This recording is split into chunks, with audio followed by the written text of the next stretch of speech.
Everybody who came early, it's so great to see people in person. We normally just stare into the void in an empty radio studio, so it's so nice to have you all back. Thank you.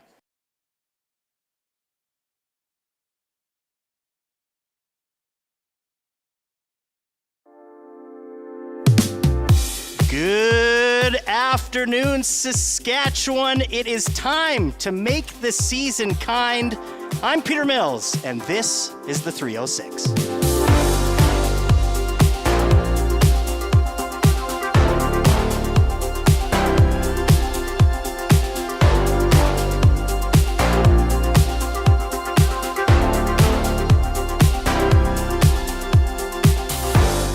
I don't normally get an applause to start the show, so it feels good, and it feels so great to have a live audience here in Regina. We have cookie decorating, holiday cards, beading, and all for what? Well, a major part of today's show is supporting the Food Banks of Saskatchewan. We'll tell you why that's so important coming up in just a minute.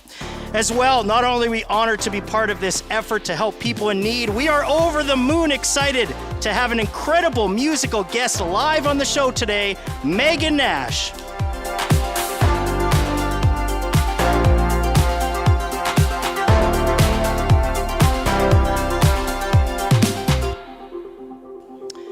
Let's start things off with CBC's Jesse Anton, who is doing the news for us today. And Jesse, thank you so much for being here. Yeah, this is amazing. It's nice to have an audience for a change. Like you said, usually we're kind of in the abyss of the studio, right? We're all by ourselves. Yeah. But yeah, lots to tell you about in terms of news. But I do want to start with a weather note. And I can tell you we have a fog advisory in place for the northwest part of the province, specifically around La Loche and Isle Cross. So Environment Canada says there is near zero visibilities in these areas right now, and Peter, it's expected to stay that way until the morning. So if anyone is traveling in that part of the province tonight, do be mindful of that.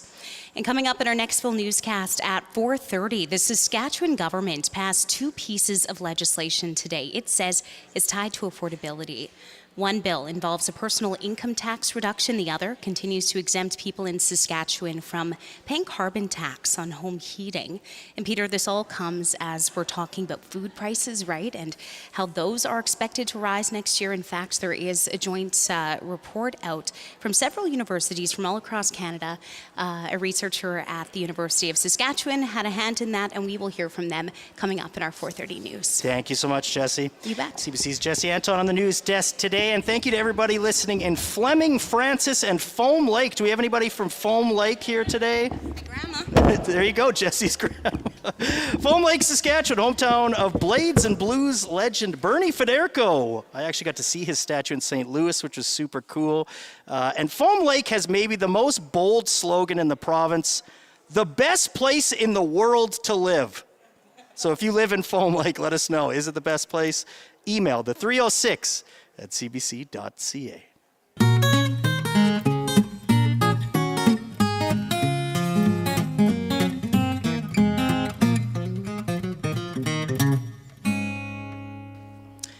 Town after town, city after city, and more, we've sadly been hearing about food insecurity in our province. Saskatchewan residents are dealing with record levels of hunger and record numbers for food bank usage. Nearly 1 in 5 families is going hungry, and that can result in food bank shelves going empty. Now, luckily, we're all here today to try and help. Saskatchewan people have been filling those shelves for decades. We know they want to continue to do more. And to find out more, Michael Kincaid is Executive Director of Food Banks Saskatchewan. Michael, thank you so much for being here today. Well, thank you so much for having me, Peter. I appreciate it. Michael, what are you seeing at food banks across our province right now? Well, with such a high cost of living and the high increases in recent years, we're seeing donors going down or donations going down, but the need rising. So we're seeing more and more people having to access food banks. People who maybe didn't have to use it before, maybe were walking the line, but now, they find they're having to access food banks. So the need is up. Michael, how do you deal with that when the demand goes up, but the donations go down? Well, that's the tough part. Food banks, they have to adjust how many hampers are given out, how much is going in a hamper. Maybe they've had to adjust from giving out hampers once a week to only bi-weekly or some even monthly now. Maybe there's not $200 worth of food in a hamper, but there's only $150 in a hamper. So, we never turn away anyone, and we do the best we can, but we have to make adjustments. Why is there increasing demand? Because the high cost of living, like when you're paying more for gas and more for heat and your rent, where do you rob from? Your disposable incomes are gone. So you've got to put gas in the truck or car so you can get to work, and then you've got to pay your rent and you've got to pay your bills. So where do you rob from? You rob from your food budget, or you go without. We're hearing stories of families going without meals. Okay, we're only going to have 2 meals a day, or 1 meal a day now, or parents are going without meals so the kids can have 3 meals. People are adjusting because that's the easiest place to rob from is your food budget. Or, they're buying food of less quality, less nutritious, because, the cheaper foods, right, the less nutritious foods are cheaper. Of course. How do you think the province is doing in addressing this crisis? Well, they're trying, but there's lots more we can do. My motto before, I don't know that it'll ever happen, but put me out of a job, Yeah. Like, well, what do you need? What do you need right now? We need, we need costs to come down. We need food costs to come down. We need gas prices to come down. We need our housing costs to come down. We need affordable rent. We need affordable housing. It's just, it's all around that, and it all works with each other. Michael, how is that affecting people who do rely on the food banks, daily, weekly, whatever? Are they coming there and not finding what they need? Well, I could imagine so. They're not finding as much. They can't come as much. They're not getting the same quality. So yeah, they'll be noticing. Well, with that in mind, Michael, what donations are you really looking for right now? Well, right now, monetary donations work the best because it really enables us to purchase the products, the stuff that really doesn't get donated, so we can, provide nutritious, well-balanced, meals and hampers. We also, we have buying power, so we can really stretch that dollar. The $50 you spend at the grocery store to buy something to give to us, we can stretch that often 4 to 5 times as much. So, really that is one of the best things to do. And I know it's kind of hard to get money to us now, but it is easy too. On our website, you just go to our website and donate now, and you can, donate online. Is really quite easy to do. What about folks, the classic way of just going through your pantry and giving what you can? Like, how much is that needed? What kind of food are you looking for? That is always needed. Shelf-stable stuff that will last longer, definitely. But it's going, as soon as it's coming in, it's going out. We don't store food. It's, every food bank in the province is, their shelves are bare. They're handing out what they get. So, of course, shelf-stable stuff, quality stuff, always fruits and vegetables, proteins, canned proteins, tuna's always popular, peanut butter, anything like that. Pasta sauces are always easy to make a meal and combine to, make a nutritious, balanced meal. Do you take non-perishables? I know often farmers reaching out to help. What's the best way to do that? You will take anything you got. We've even got a program where farmers can donate, crop and turn that into credits for us, where we can then buy what we need through them. So, if there's a will, there's a way. What about time, Michael? It's valuable as well, but Yeah. How can people donate their time if they don't have other ways to give? Get a hold of your local food bank, see what they need. Everybody, we can always use help. We're never going to Like doing what, Michael? I have never actually done that myself. Well, sorting food hampers, making food hampers, right down to sweeping floors, anything and everything. Saskatoon and Regina, they're bigger food banks. They have staff. They're bigger organizations. But I tell you, your local, small town food bank. You mentioned Foam Lake. Foam Lake is our newest food bank there, and they're doing wonderful things in that community, but it's all volunteer. And it's 2 little old ladies and whoever they can get to help them. So tell me more about that, Michael. Like, how much are you expanding into rural communities, and what's the demand there? Oh, there's demand all across Saskatchewan. Every rural community needs help as well. And, it's almost on a monthly basis, I'm getting inquiries from little food banks wanting to join our organization. So the need is there, and it's growing, more so than I've ever seen. Why do you do this work, Michael? Why did you first want to work with Food Banks of Saskatchewan? I'm just very passionate about helping people, and it's something close to my heart, and I want to do something. I want to make a difference, and I want to help people, and help people to understand what we're doing. A lot of my friends and family don't even really understand, and so I love to talk at parties and get-togethers, and I get going off on a rant all the time. But a lot of people don't realize who we're helping, and we're helping our friends, our neighbors, even our family members get by. These are people that they come and get food, and they have usually homes, and they have kitchens. They're trying to make meals for their families. And nobody likes going to a food bank, and nobody's going to advertise, hey, I went to the food bank today. Maybe that's something we should point out too, Michael, and I appreciate you saying that, because what do you say to people who might be in need, but they, for whatever reason, they don't want to go to a food bank? Don't be shy. We're there to help, and we've got private areas. You can come and talk to us. Don't be shy.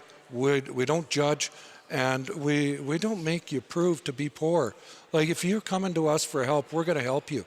And, the people you're talking to there are, compassionate, and they want to help. We'll do what we can. Well, thank you for helping, Michael. Oh, you're welcome.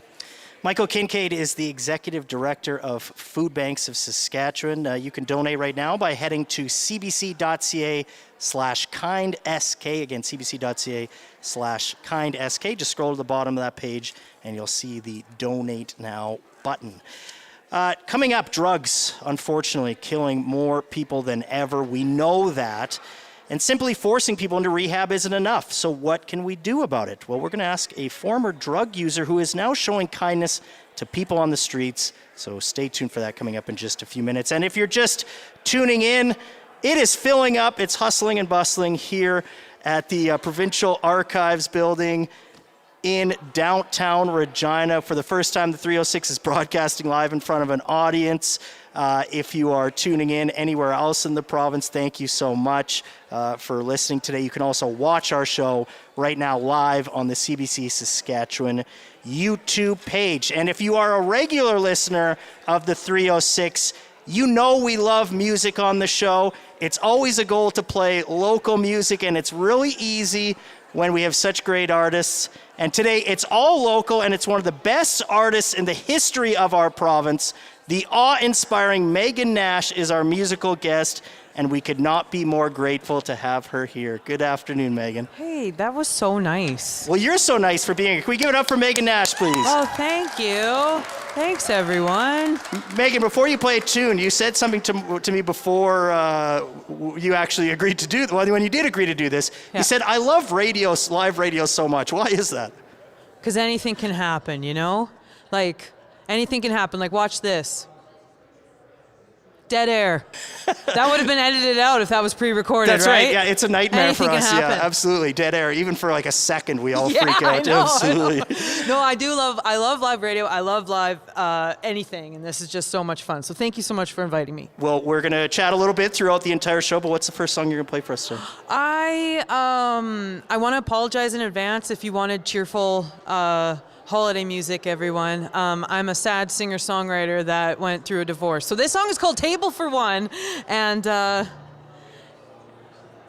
yeah, it's about eating cake.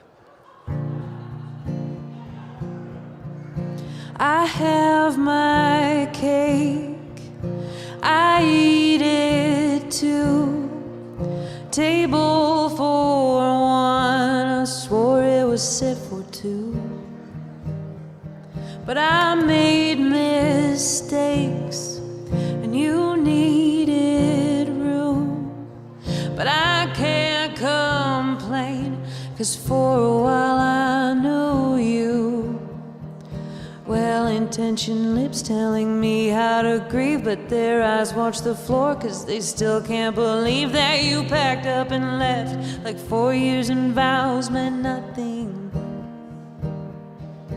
And oh, how shame lets one suffer in silence, and on the days try to find balance, I trip when they say at least you'll get something out of it.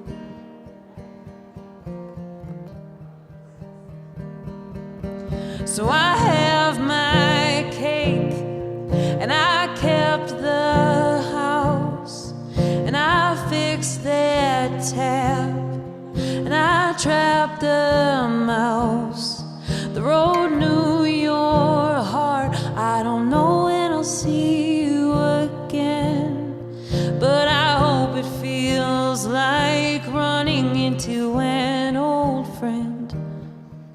Well-intentioned lips telling me how to grieve, but their eyes watch the floor 'cause they still can't believe that you packed up and left, like 4 years and vows meant nothing.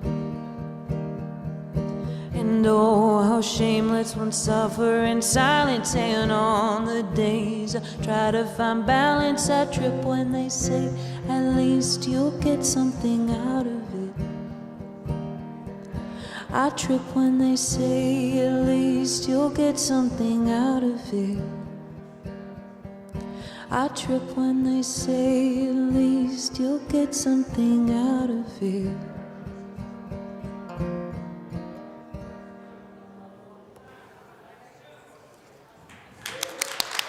Thank you so much. Megan Nash! We are so lucky to have you. Beautiful stuff, Megan. Not everything has to be upbeat and happy, right? It's still beautiful. Oh, sorry, you thought that last song was upbeat? No. You're like, what a great party song to kick things off, Megan. It's all about touching the heartstrings, Megan. Megan Nash is going to be performing throughout the show here on the 306, so don't go anywhere. And if you're not here and want to see the show again, you can watch it live right now on the CBC Saskatchewan YouTube page. Well, we can't share kindness without recognizing who needs it the most. Saskatchewan has experienced a steep increase in the number of drug toxicity deaths. More than 400 people died because of drugs last year, and that number has more than doubled from 5 years ago. And as people continue to grapple with the complexities of this issue, some groups are on the streets helping. Rob Krauser works with people experiencing addictions and homelessness. Rob is a clinical program manager with the Regina Street Team. And Rob, it's a pleasure to have you here. Thank you. Yeah, thanks for having me. Rob, why is this work so important for you? Just based off personal experience and what I went through. There wasn't anything happening like what I needed, and what we're doing now with the Regina Street Team is something that none of this was happening for what I was experiencing, like the going right out to where people are and like the difficult places. And social workers weren't, like the only time you saw them was if they're coming to take kids, stuff like that. They weren't coming to do counseling in the drug houses and wherever else. So that's what I wanted to do. So I started doing it, and now we have joined up with another program and made the Regina Street Team. And we have an amazing team that basically on their experiences as well, all pour the same kind of love and kindness, but also the work and the professionalism into it. Rob, if you don't mind me asking, what were you experiencing? And I'm specifically thinking, what did you need at the time? I don't know. There's a lot of things that I'll say, you need to hit bottom, you need to do whatever, but that's different for every single person. So, for me, theoretically, bottom was in the hospital, having to have open heart surgery from IV drug use, but I was still using drugs while I was in there. So before I had surgery, so that wasn't my bottom. So I think it just depends on each person, but I don't think everybody needs to hit bottom to realize they need to change, and we don't need to let it get that bad. So for me, that's what it was, almost dying. And then once I went away for a year and did rehab, and then my first wife passed away from cancer. I was sober at the time, but that's the things that I needed to stay doing what I was doing. So, yeah. Were there any acts of kindness or any support that you received along the way that really meant a lot to you? Yeah, I had some friends that were friends that I used to party with and stuff and hang out with years ago, but my partying took a different route than theirs did, for sure. And they, like, visits in the hospital, or even just my mom, like, being at the hospital almost every single day, and I hadn't talked to them for how long, do you know what I mean? Like, before I went in. So things like that, the kindness of a judge to go against the Crown and give me a chance, because I had worked hard and been through enough, she said, and then to prove them wrong, and I have. So tell me more about that, because not everybody gets that kindness from the legal system. So I wasn't, basically I had done, like, with the help of some family and stuff, I had done the work to get into securing a treatment spot, but I had to turn myself in because I was on the run still.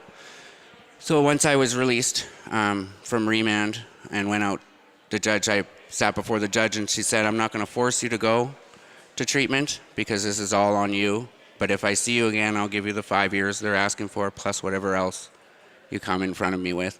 So I wasn't forced to go to treatment by any means, but it was, I don't know if it would have worked. I probably would have left if anybody would have tried to tell me what to do. And what's happening for people nowadays dealing with addictions or living on the streets? Are they, like, what is their experience like with the criminal justice system? I think it's different for everybody. I mean, they have mental health courts now and stuff. It's a little tricky to get people in there. Our biggest struggle right now in dealing with it, like firsthand, most of my day today was spent with that, is dealing with the medical psychiatry not wanting to treat mental health and addictions and stuff at the same time. Like, you can't just, there's not really a one or the other when you're homeless and on the street, because you're just going to go back to the same things. It's like coping mechanism, a way to stay awake, a safety net. So unless we're watching people get turned away from psychiatric care and watching them die because they have drugs in their system. And it's not like, it's just the way it's kind of set up that, like, they do run together, and some are because of it and some are caused by it. So the thing we're seeing with people is no housing, no nothing. We need more supportive living spaces. Everybody, like, I know with Housing First and stuff, and everybody talks about everybody having a house, but some people aren't ready to live on their own. So I had to learn to pay bills and stuff, and everything was in my late wife's name. I didn't know what I was doing. So more supportive living spaces and, like, wraparound care. So that's what we do with the street team, is like a continuous thing, and there's so many other organizations and groups that are in Regina that are doing it but aren't getting funded for it. And that's, like, the kindness that I wanted to come on the show and talk, like, about, was just there's so many other organizations that, like, it is our civic duty to help people and support them. And it costs way more money to have things the way they are now than to invest in things that actually work, which is the opposite of everything we've been doing for how many years. So that's what our team's based on, and other organizations are wonderful, all doing great things. Like, we're not the answer for everything, for sure. For sure, yeah. Give me an example of, what is a fulfilling experience for you and the street team? I don't know, like, we deal with a lot of death sometimes, in the street. So there's a funeral to go to tomorrow of somebody, like, really close. But, like, a good one is, without giving, like, specific examples, of course, but somebody, like, well-known street people that have lived on the street for, like, years and years, and just will not, like, can't manage housing and getting them into their own place.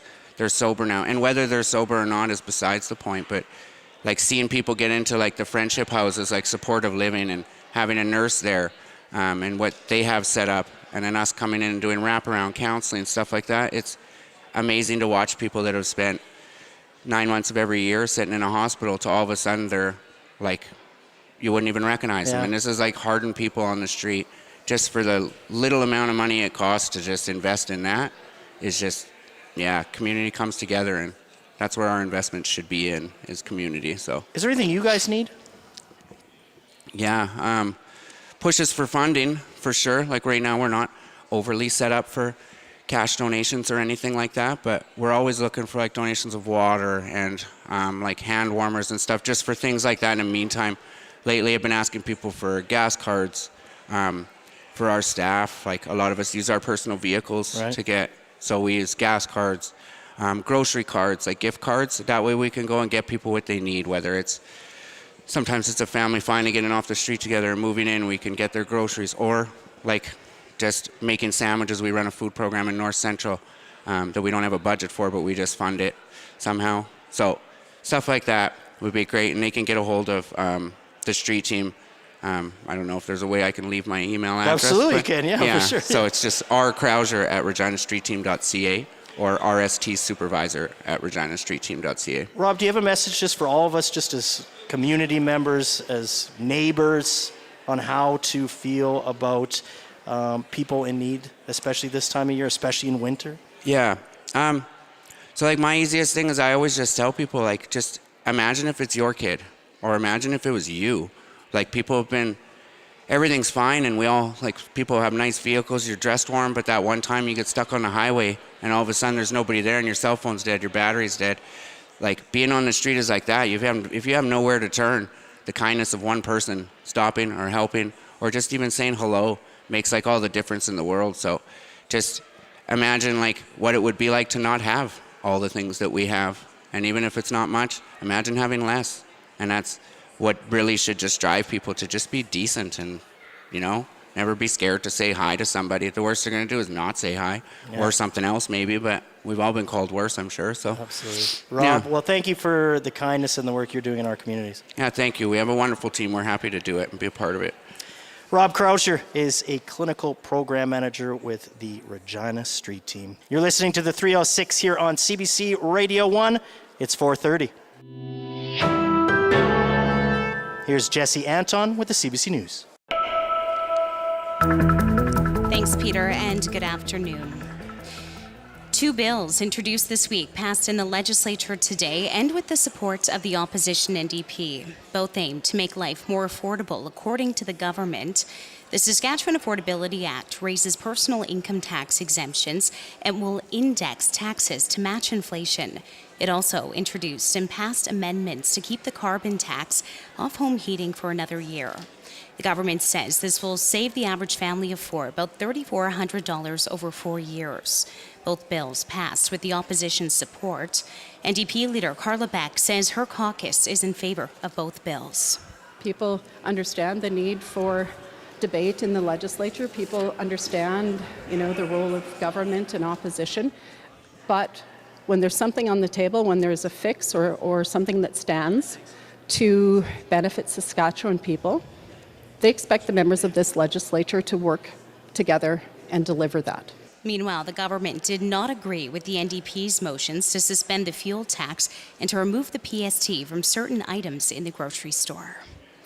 A new report is predicting food prices in Canada will rise as much as 5% next year. The numbers are from the latest food price report released today. It says prices in Saskatchewan rose by nearly 3% this year, and it'll likely to do so by another 3% next year. Stuart Smythe is one of the authors of this report. He's a professor of agriculture and resource economics at the University of Saskatchewan. During COVID, increases were sort of in that 5 to 7% range in 22 and 23. Last year it was 2.5 to 4.5, and this year it's 3 to 5. So our supply chains have emerged from COVID, and now we're back to see these a little bit lower. Still, Saskatchewan's price increases are projected to be below average. At 4:32 in Regina, it is mostly cloudy and -4 degrees. Saskatoon, under a partly cloudy sky, it is -3. This is CBC News. Police say a 45-year-old man is charged after allegedly driving a school bus while drunk. RCMP in northern Saskatchewan say last month officers received a report of an impaired driver in Dillon. That's part of Buffalo River, Dene Nation.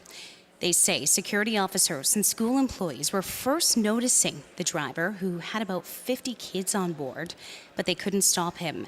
Officers later tracked down the bus after all the students had been dropped off, all of them okay. The driver was then arrested and charged with impaired driving. The man's driver's license has been suspended pending the result of his court case. He's scheduled to make his first appearance in court later this month. In Saskatoon, a teenager is charged with first-degree murder in connection with that city's 13th homicide of the year. The 16-year-old boy is one of two people charged in the killing of 20-year-old Jordana Kucher. A 36-year-old woman has also been charged with first-degree murder in this case.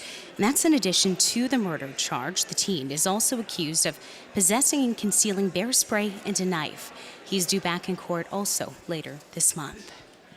Saskatchewan has introduced legislation that will allow police to seize street weapons from a person in public regardless of whether a charge is laid. It's part of new regulations on the possession, transportation, and storage of items that may be used as street weapons. Examples include items like large knives, machetes, and bear spray. The belief is that it'll make communities in this province safer. First Nations and municipalities must opt into the new rules, according to the province. It all comes after this province introduced new penalties around bear spray earlier this year, with potential fines growing to $100,000. And the Saskatchewan government is making changes to its labor and employment rules. They say it's a way to reduce administrative burdens for employers while providing support for employees. Alyssa Aiken is with the Ministry of Labor Relations and Workplace Safety. Our legislation requires us to look at every part of the act every 5 years. And so because there's so many parts, it's a large piece of legislation. We're always in the process of reviewing different elements of the act. And so this is, again, part of that regular review to make sure that the legislation remains modern. Some of the amendments include banning employers from withholding tips from their employees and allowing victims of interpersonal violence to take a longer leave from their jobs. And Peter, that's the news from CBC Saskatchewan. Thanks so much, Jesse. You're welcome. CBC's Jesse Anton, and you are listening to a special edition of the 306 Make the Season Kind. CBC Saskatchewan supporting Food Banks of Saskatchewan, and you can do the same by heading to cbc.ca/kindsk. Coming up in just a minute, the people of Regina were very kind to Chad Bashinsky last month. They voted him as the capital city mayor. Coming up, we'll ask Mayor Bashinsky how he's planning to give back to the city. And I just wanted to give a shout out to everybody who is listening all across the province. We have a live audience here in Regina. It's great to see so many people doing different things. Looks like there's lots of holiday card decorating at the back, people decorating cookies. There's another activity you're going to hear about in just a second. But I wanted to give a shout out again to the people listening at home or watching on the CBC Saskatchewan YouTube page.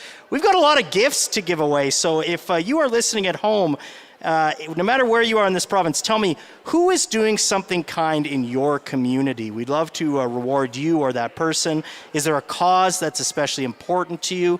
Email the 306 at cbc.ca or give us a call on Talkback, 1-800-661-7540. Again, just tell us about someone kind in your community, and we'll give out some prizes at the end of the show. We got an email from Vanessa who says, I think it's wonderful you're having a live show today. It's amazing to hear and to enjoy the music of the ever so talented Megan Nash, and to all of those present in real life to do such great activities. Thank you so much, Vanessa, for listening. And you've heard enough of me so far, so let's go to our roving reporter, also the greatest weather person in Saskatchewan, Ethan Williams. Ethan is in the crowd, mixing and mingling in the jingling feet. Ethan, how's it going over there? It's going great. That's the Jingle Bell Rock, is it not, Peter? That is the Jingle Bell Rock. There we go. Well, yeah. Hey, you mentioned that we have a lot of activities going on down here. We've got card making. We got people decorating some cookies, some very good decorating skills, I might add, down here as well. And I, at the moment, am down here at the beadwork station, and I am joined with Caitlin Ironstar, who is here with us from Sage Creations. And you have some people who are making some beads with you here right now. But I want to ask you a little bit about your own experience with beadwork. Caitlin, why is it so important to you? Well, I grew up in a powwow family, so I grew up on the powwow trail, dancing, singing my whole life. My parents danced, my siblings danced, my nieces danced, so it was kind of a way of life for me, and I began wanting to instruct and teach others what I knew around the age of 18, and I've been doing it since. Do you remember who taught you how to first do this? My mother did. Yeah. And as soon as we could be put to work, they put us to work.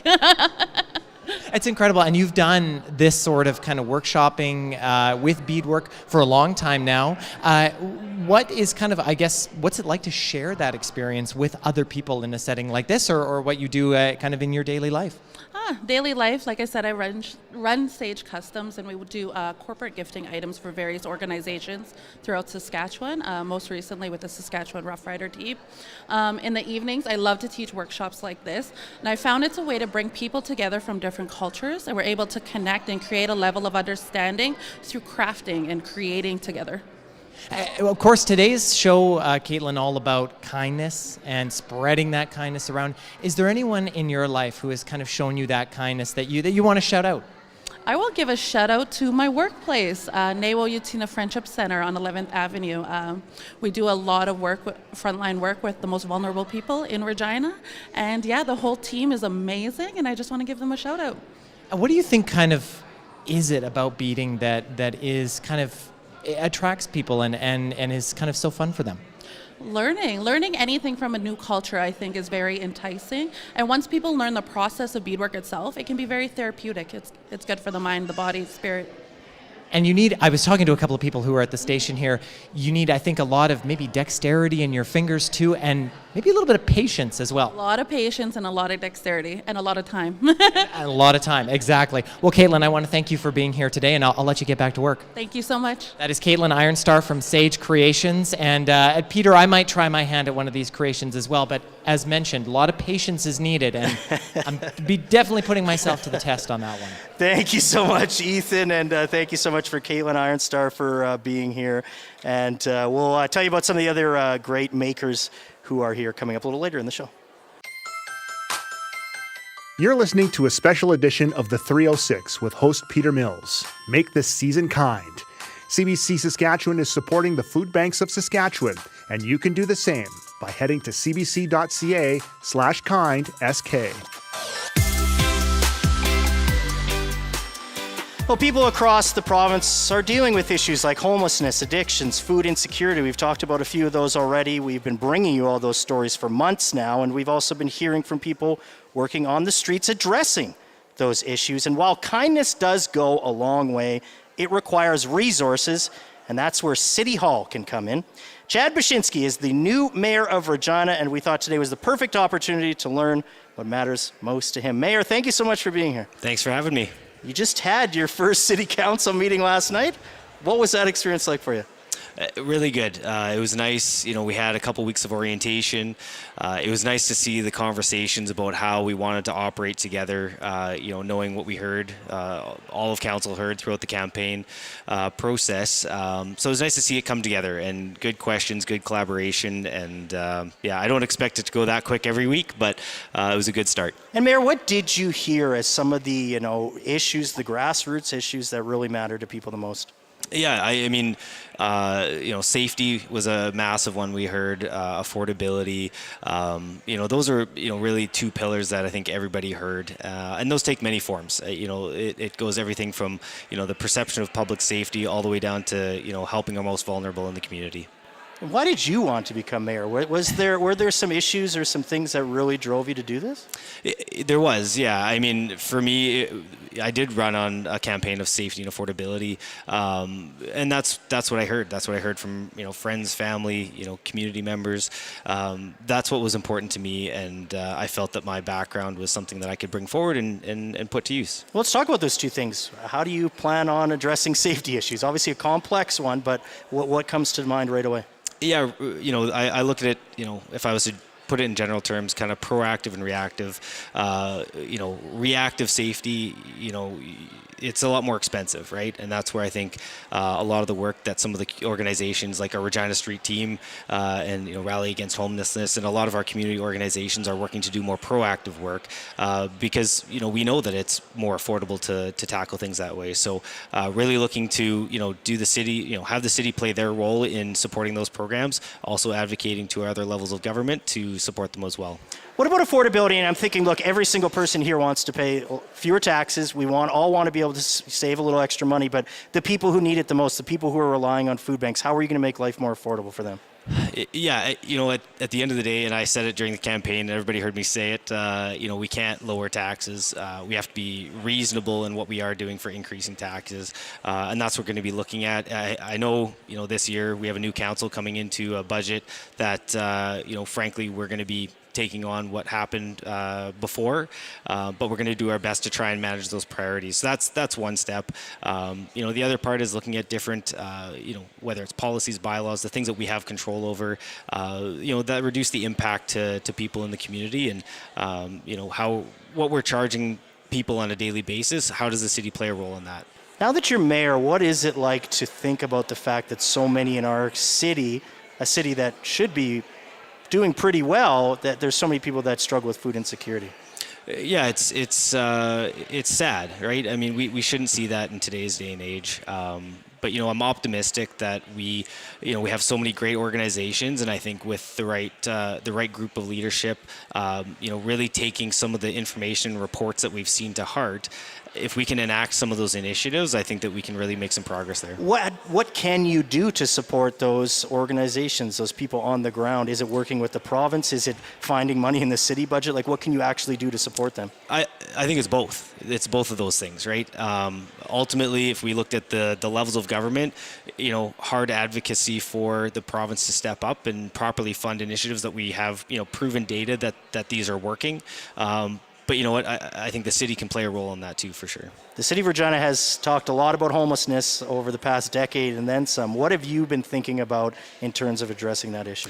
To be honest, it's not just me thinking about it. It's talking to the people, on the street, seeing the issues firsthand, and asking the question of what can we, tangibly do to change something. What do they tell you?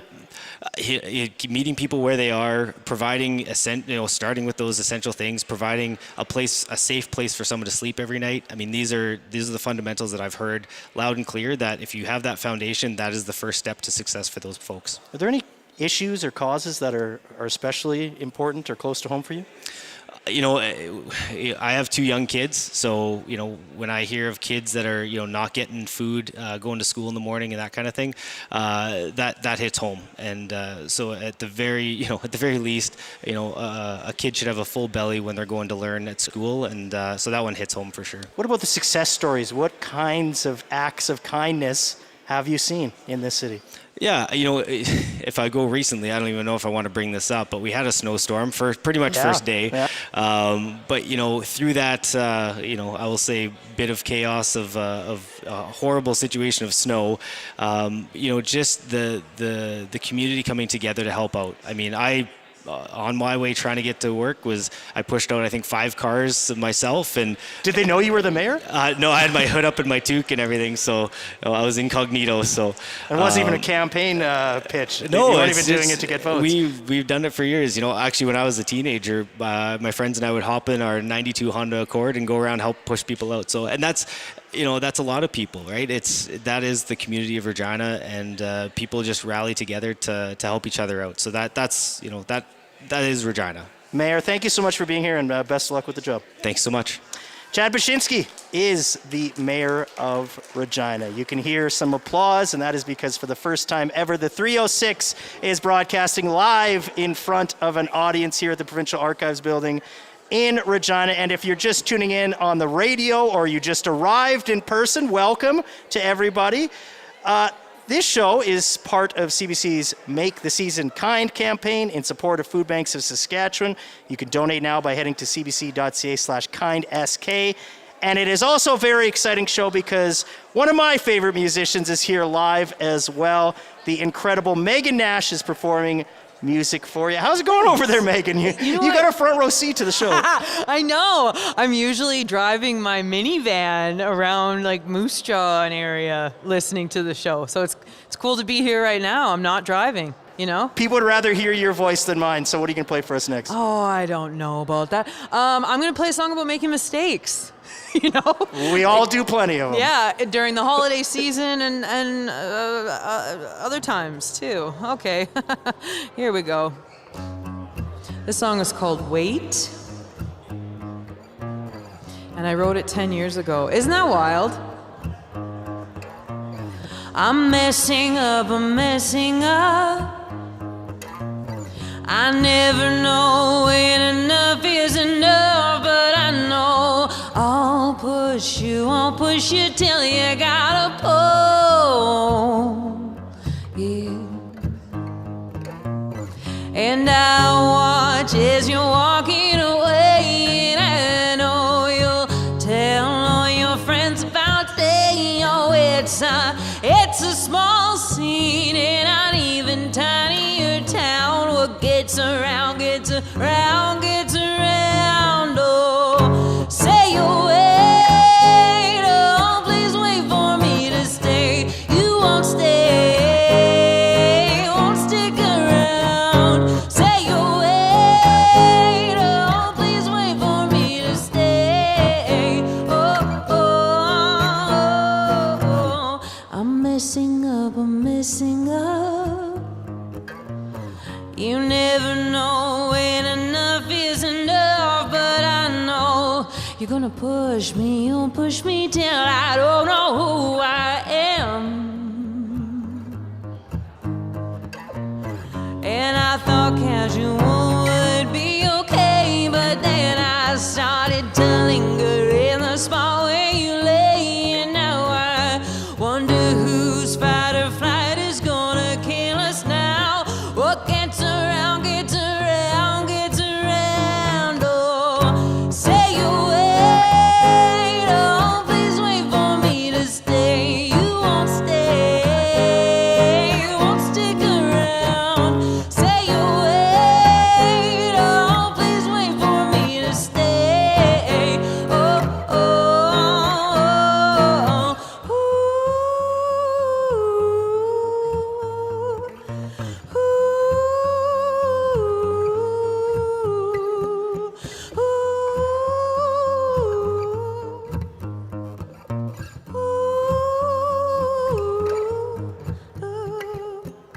I'm messing up. Regina, I know you know this. I never know when enough is enough. Above the 60th parallel, I spilled my guts. I watched them freeze in the gutter, baby. And now I'm telling you how you could be mine. I try to convince you it don't work. I'll find it.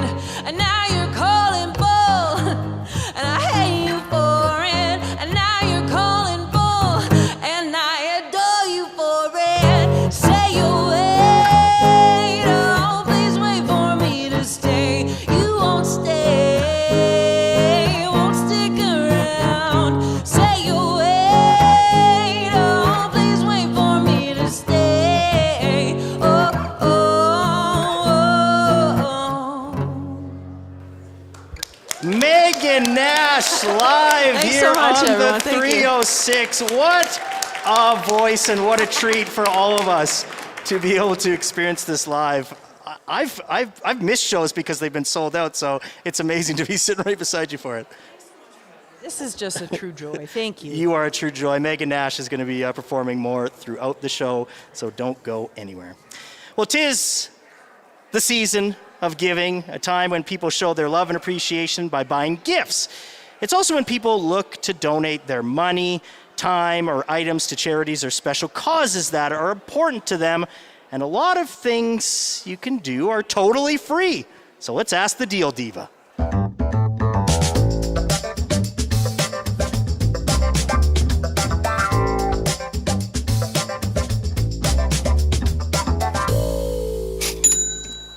I love it when the coins drop. Let's give it up for the Deal Diva, CBC's Anime Xavier. Good afternoon, Anime. Hi there. So look, money is tight. Not everyone can afford to donate cash, but you've done some great research and found there are still plenty of options out there. There are. Well, you know how much I love getting great deals and accumulating points. Well, usually I just redeem my points for things for my own household. However, did you know that most of those reward programs actually have charity programs as well? I didn't know that, actually. No. So your points can be donated to help others. For example, PC Optimum points can be donated right through the app. And you can donate to a few different charities run by President's Choice, including its children's charity, which is Canada's largest charitable food program, and a couple others. But you won't get a charity receipt if you do donate points. And then Save on Foods More Rewards program also has a donation option. On the app or the website, you can redeem 4,800 points in exchange for a $20 donation in your name to a local children's charity, including the Jim Pattison Children's Hospital in Saskatoon. So because this is a cash donation, you will receive a tax receipt as well. And the amount of points to get that $20 donation is actually the equivalent of just $7. So it is a great incentive as well to do that. And then the Air Miles program also allows participants to redeem 500 Dream Miles in exchange for a $50 donation to the Special Olympics or Kids Help Phone or the Food Banks of Canada, which of course is includes food banks here in Saskatchewan communities. And then Aeroplan has a program as well. You can donate points to more than 300 charities, and they take those points to redeem air travel or hotel stays or things that they can use for fundraisers. So if you have any Aeroplan points and you don't think you'll be able to accumulate enough for a trip, you could consider donating them instead. You're speaking to me, Anna Mae, because that's exactly what I do. I collect and I don't have enough to do anything with. You mentioned grocery store programs. I've noticed a lot of stores and restaurants, they prompt for donations at the checkout. How does that work? Well, yeah, there's prompts all over the place at businesses like Walmart, Canadian Tire, certain restaurants. So, for example, if you go through the McDonald's drive-thru, you can donate to Ronald McDonald House, and you can round up your payment at Tim Hortons and donate to the camp program, and you can also add $1 or $2 at the checkout at certain grocery stores or drugstores. And so all of these are small ways you can donate every time you shop. And they do bring in millions of dollars a year to various nonprofits. And you will not get a tax receipt, obviously, but neither do the stores that are actually collecting those points, or the donations, I should say. And that means the charities are getting a lot more of that money rather than spending the donors' cash on marketing and fundraising. So what other option or what other giving options are out there? Well, there's lots of things you can do to help others, of course, by offering things you might not need anymore, offering your time. So, Peter, do you love animals? Because so do I. So the Regina Humane Society and the Saskatoon SPCA need certain items as well as volunteers. So in Regina, you can donate used towels and non-stuffed blankets, cat beds, new dog toys and stuff like that, food and litter. You can also do a bunch of different volunteering opportunities for kids, for adults, including spending time with all those animals, from guinea pigs and rabbits and birds. Yes, they are up for adoption, I checked, to cats and dogs. And then in Saskatoon, you can do all those things as well. And the SPCA has a unique way to raise money. You can donate your old car to them. So if you have an old car sitting around, it could be used for parts or auctioned off, and you will get a tax receipt for the value of that vehicle. Okay, so there's plenty of people in our own communities, of course, who need help right now. Where can we go to help them? That's right. I mean, so many charitable groups are looking for extra help during the holidays. And so in Saskatoon, the Friendship Inn provides hot meals and accepts donations. Right now, it's looking for turkey, eggs, hot chocolate, coffee, oatmeal, stuff like that to feed the people. It's always looking for coats and mitts and socks and stuff like that. And then in Regina, the North Central Family Center serves a lot of families and kids, and it needs the basics like food and clothing, baby supplies, towels, blankets, pillows, stuff like that.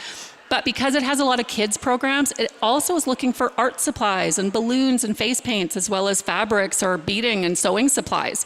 So you could do that. And then another way to help certain groups is with warm meals. So you can actually call ahead and drop stuff off, like at the North Central Family Center. Maybe you had a dinner party or an office get-together, or you have leftovers. If you have a warm meal, you can call ahead and you can bring those in, because people really appreciate that. And then in Regina, the new YWCA is urgently looking for some basic things for women and teens right now, like sealed hygiene and dental supplies, twin bed sheets, gently used clothing. It also has some wish list items, because people are looking for holiday things. I like that, yeah. Like things like pajamas and specialty coffees, travel mugs, makeup, body wash, stuff like that's nice present type stuff that they can give to the people that live there or that are staying there. And I know you don't have kids, but I feel like I have kids. I'm constantly getting rid of the kids, things that my kids have never worn or they've grown out of. Like I have things with tags. I have clean backpacks, shoes, like unopened presents that I gave my daughter, like a bath bomb set and stuff like that. So, if you have extra things, bottles of shampoo, conditioner, things like that. Why not collect a few of those things? You can make a care package, like a hygiene kit that somebody else can use. You can fill the bag with some toiletries, some toothpaste and stuff like that, and you can actually hand them out individually, or you can give them to an organization that serves people in need. I love that, Anime. It's so good because, there's things like pillows or blankets or winter clothes that we just maybe donate or get rid of, so it's nice to send it directly to the source. Thank you so much for doing this. You're welcome. Thank you. Anime Xavier is the deal diva and a producer here at CBC. Nobody knows how to find better deals, and it's so nice that we can also do that to help others in need, especially this time of year. We're going to take a national news break. Don't go anywhere. When we come back, it's a new era for the Saskatchewan Roughriders. I see a few rider logos around here. Coming up, offensive coordinator Mark Mueller joins us in person to talk about his remarkable journey that's just getting started. Don't go anywhere.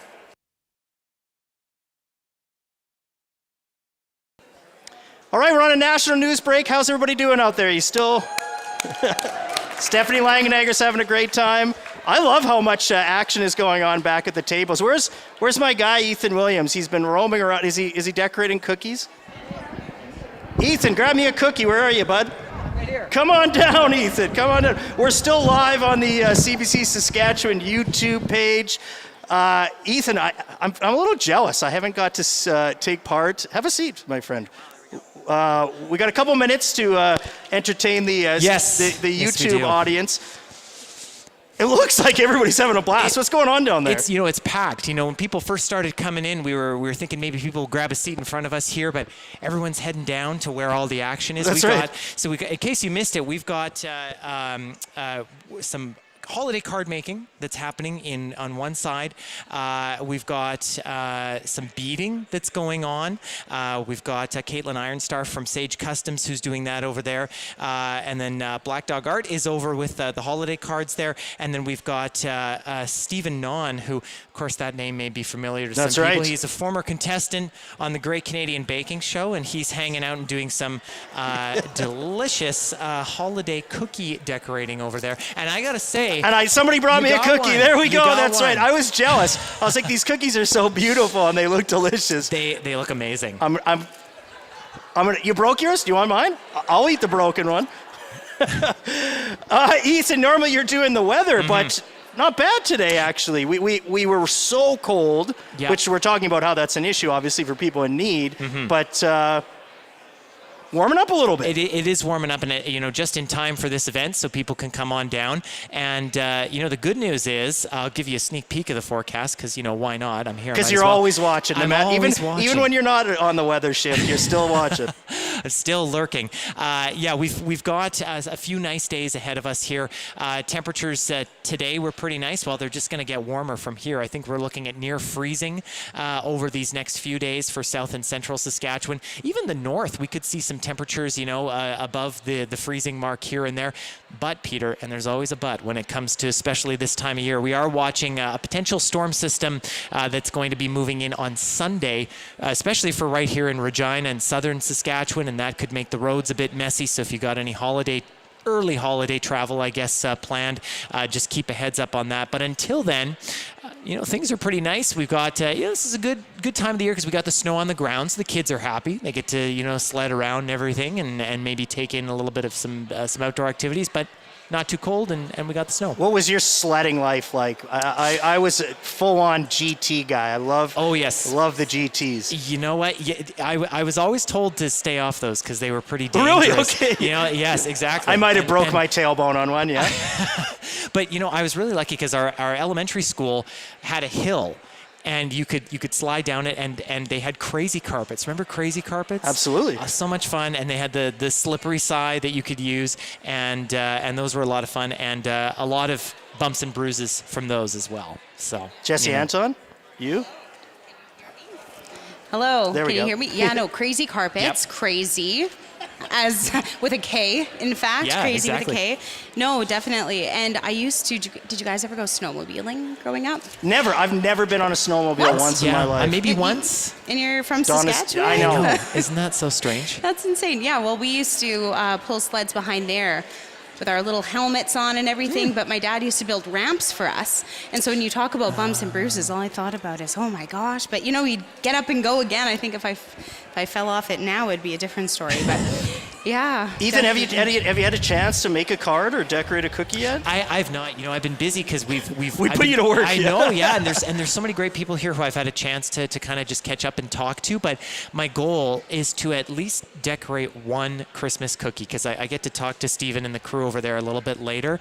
And but I don't know, like the decorating skills are pretty insane. Are they? So, oh yeah, we got a few impressive. people. I mean, they could start selling cookies over there. They look so good. So. They actually, well, yes, when Stephen came in with his tray, it's like you would pay top dollar for these Christmas cookies. Yeah. So it's so great to see everybody doing it down there. Thank you again to everybody tuning in right now on the CBC Saskatchewan YouTube page. I'm Peter Mills, the host of the 306, along here with Ethan Williams and Jesse Anton. This is our first in-person show here on the 306. We're absolutely thrilled to have this whole crowd here, but we're also very happy to have you watching on YouTube. And our show is going to be back in 15 seconds. We have an amazing guest coming up right away. I see him right over there. You're not going to go anywhere, especially if you are a Rough Riders fan. So stay tuned if you're on the CBC Saskatchewan YouTube page.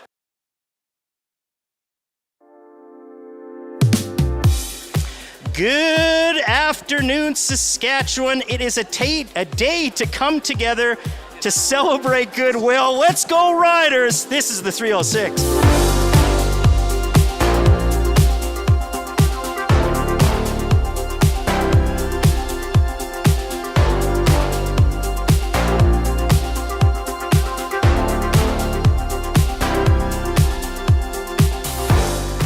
Every single day Mark Mueller comes to work, he can walk past a statue of his grandfather. It's pretty incredible to think the grandson of the legendary Ron Lancaster is now the offensive coordinator for the Saskatchewan Roughriders. And coming up in just a minute, we'll hear why this team and this province means so much to Mark Mueller. As well, just give her a Juno Award already. Megan Nash is going to be playing some more incredible music.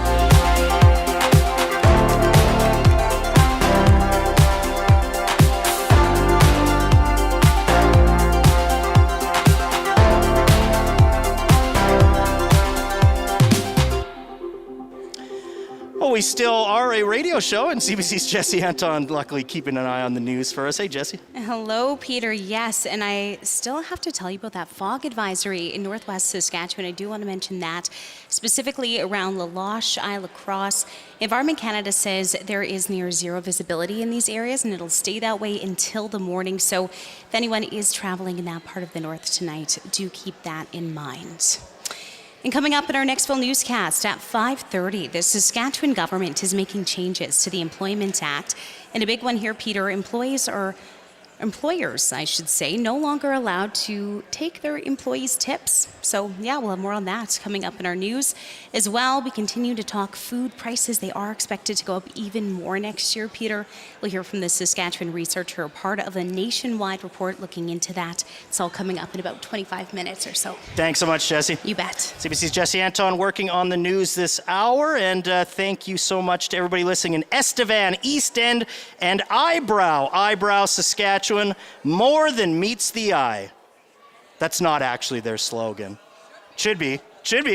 Sharon Grind says should be. I agree. Eyebrow's home to about 130 people, which actually went up from the previous census, so good for Eyebrow. And like so many small communities in our province, Eyebrow is home to a former NHLer, San Jose Sharks center Mark Smith, and even better, his captain on that team was from an even smaller Saskatchewan community. Of course, the legendary Patrick Marleau from Anroyd. You gotta love this great province.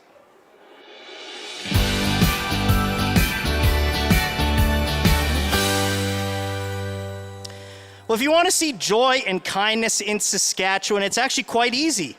Cheer for the Rough Riders to win that week. The Riders truly do dictate the mood of our province.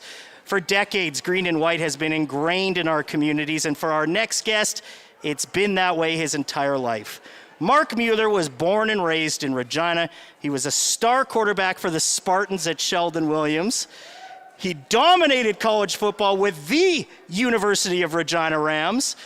He was at Taylor Field when the Riders won a Grey Cup in 2013, and then almost exactly 10 years after that, Mark Mueller became the Rough Riders offensive coordinator.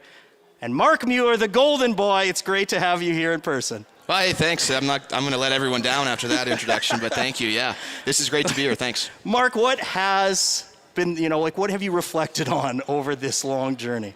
I mean, I think it's you have to have a lot of luck, and you have to have a lot of good timing and meet lots of really good people that you get along with and have your back. And to be just last year alone, since it's been last December that I got announced as coming back to Regina, has been one of the best years I've ever had in my entire life. From a family standpoint, it's good to be back home. I spent 10 years in Calgary, and I got 2 young kids now. Sawyer's 6, my daughter, and a young boy, Wally's 2. So to have them around their grandparents, my wife's from here, family's here, my family's here. So to be around family again and a bunch of friends has been it's been lots of fun, and get to do things like this in the off season as well is great. What does this city and this province mean to you? It means everything. I went to college here. I never left. I never planned on leaving. You know what I mean? I got a job at Molson right out of college, and I kind of assumed I'd be here forever. And then I got a lucky phone call to go to Calgary, and I'm just really happy to be back and with the Riders. Yeah, Mark, look, you coached in Calgary for almost 10 years before joining the Riders. I know you were happy there. Obviously, you won multiple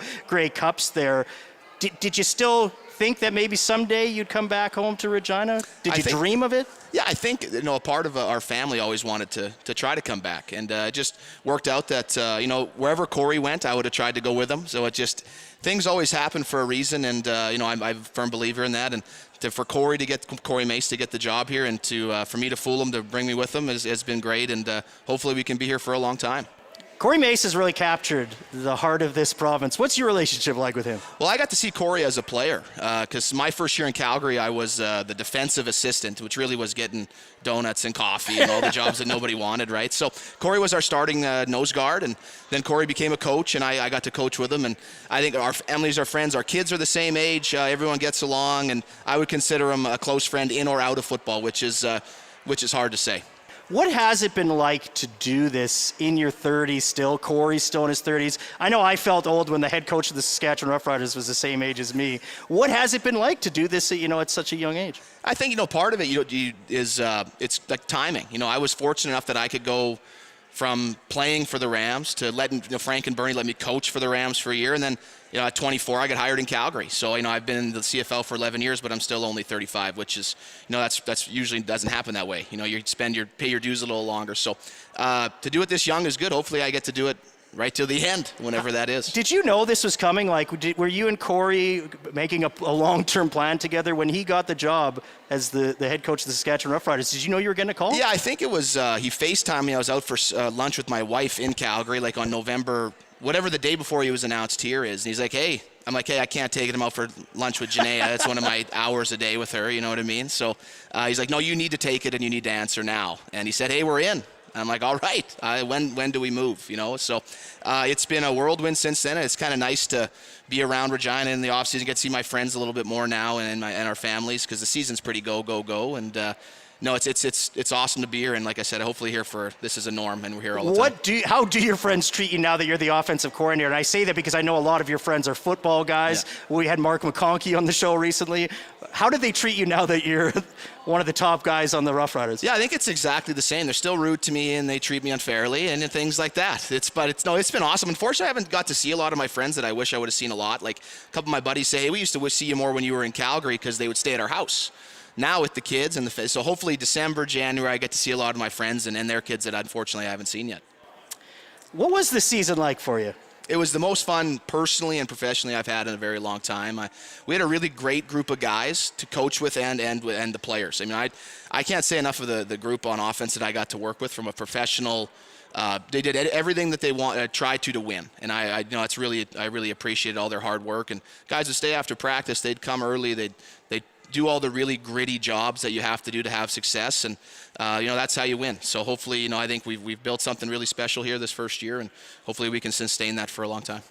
How would you characterize what's your brand on offense, Mark? I see a lot of yourself through your offensive play calling back from your time with the Rams. It feels like a similar offense.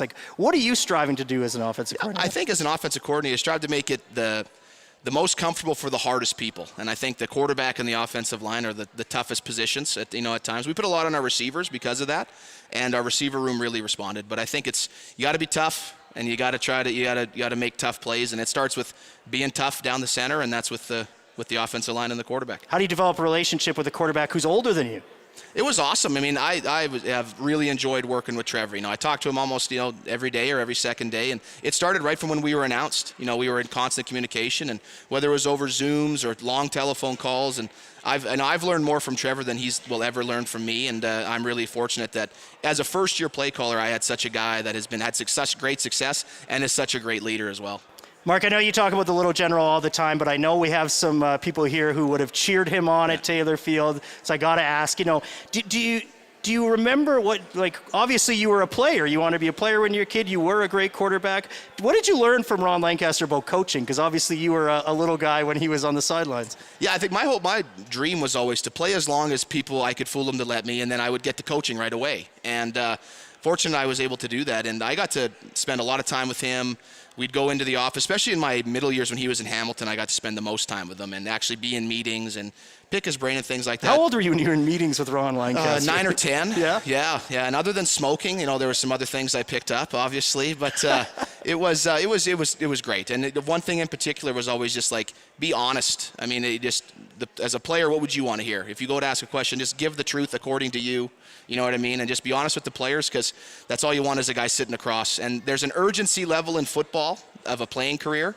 And you have to understand that the guy you're coaching, he might have another week, he might have 10 years. So you have to treat every day like it could be yours or his last day at practice. And I think that I've hopefully carried that over and hopefully carry that for years to come. Do your players know that there's a statue of your granddad where they park every day and they walk past it? Yeah, I think a lot of the guys know about it. You don't point like and say, hey, no, I try not granddad, to. No, I try not to. I'm still upset that they left. They have a shrine of him in the quarterback meeting room, and they left the interceptions thrown off. I mean, he was just as proud of that as he was with all the touchdowns. Wasn't it equal? Didn't he have the same amount? No, it was way more. It was more. Yeah. Still the record. It's never going to be broke either. It's one of the lasting ones for sure. Well, Mark, obviously the Riders are so important off the field, and so many players do amazing work. Yeah. I think of the Red Cross. Are there any causes or things that are really important to you and your family? Yeah, I think you said the Rough Rider Foundation does great things. I mean, they're in schools all the time. They're talking to young men and young women every day about whether it's mental health or getting into organized sports, whether it's be football or other things. And like you said, we had guys like Kean Schaefer-Baker was just up north this past week. Jorgen Hoos, our old friend, won the Jake Goddard Award, right? So the Rough Rider Foundation, I think, and anytime you can donate to a food bank is a good thing. So things like this today are great. I got to ask about the Regina Rams. What did you think of their season? Oh, it was awesome. I didn't get to see as many games as I would like or assume, living here, but I got to see the last Alberta game that they won at Leibel Field, and I watched it on TV, and then what a great run. I mean, it was great. They kind of played, their game would end, and then we would play, you know what I mean, for the last 2 weeks. And then, unfortunately, we weren't in the Grey Cup, but I got to go to the game versus Laval at Mosaic here, and what a great game. They were right there, and I think it just shows that the Rams have really been close for a long time, and hopefully this is the thing that says, you know what, we're right there. We're the Rams. Let's get back to this all the time. And I really was proud of a lot of the guys, like you said, Mark McConkey, or I played with a lot of the coaches. Bruce Anderson's a full-time guy. Brett Jones is there coaching all the time. So a lot of my friends and former teammates or lifelong teammates are coaching there. And what a great run. And I just think that next year the Vanier's here, and I'd love nothing more than see the Whitehorns on the field in the Vanier. Before I let you go, what do you think that guys like you and Mark McConkey, who played college football just over a decade ago, you're still so young, what are you guys bringing to a new era of football in Saskatchewan? I'm not sure. I think that, enthusiasm and we learned from really good coaches with Frank McChrystal and Bernie Schmidt that were about community and giving back to the community. And, the Rams are still built on volunteers. And I think that giving back and then sport and football in our realm is important to mold young men and young women into future contributors to the community. Are you going to be helping the Rams try to get to the Vanier Cup? Because Regina is hosting next year. Yeah, I think it's going to be great. I look forward to seeing the Rams in that game. Mark, thank you so much for coming down. Hey, thanks for having me. This was awesome. Mark Mueller is offensive coordinator of the Saskatchewan Roughriders and a former quarterback for the University of Regina Rams. You are listening to the 306 here on CBC Radio 1, and also in person. You can hear our live audience. First time we've ever had the show in front of a live audience, and it is also the first time we have live music, and we have been treated to incredible kindness from a musical powerhouse today. Saskatchewan's Megan Nash performing live for us all show. Megan, again, thank you very much for being here. Oh, thank you so much for having me. Have you had a chance to decorate a cookie? No, you know what? I just have been, for the most part, I've been sitting here watching the show live. Because you're such a big fan, which I love. No, I actually am. And the next song I'm going to play for you, I mentioned Highway 43, and I don't know how many times I've been listening to 540 driving down Highway 43. It's just, I'm having a full circle moment up here. I got to ask, because this is one of my favorite Saskatchewan songs of all time, what is the story behind Deerhead? Oh, how much time do we have? We got time. Go ahead. We got time. How much delay is on the live audio? No. Without swearing, what's the story behind Deerhead? No, I won't swear, but I am going to overshare probably. Deerhead, it was, I met someone that I was just like really fell in love with quickly, and he was going to go work on the rigs, and I didn't want him to go. You know what? That was easy, actually. That's it? Yeah, that was pretty much it. And then he didn't go, and then I wrote eventually a divorce album about him. Slay! It's an amazing song, and Megan, thank you so much. Thank you.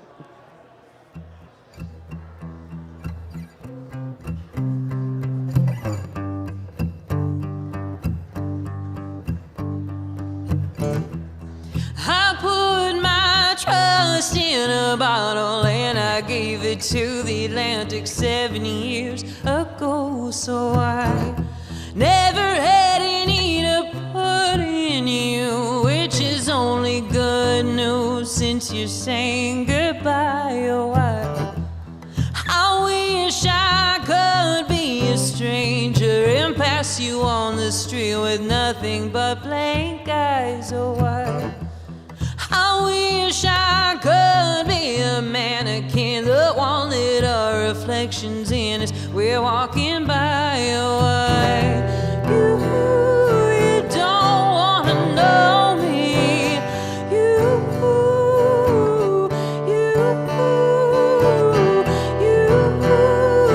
don't want to know me.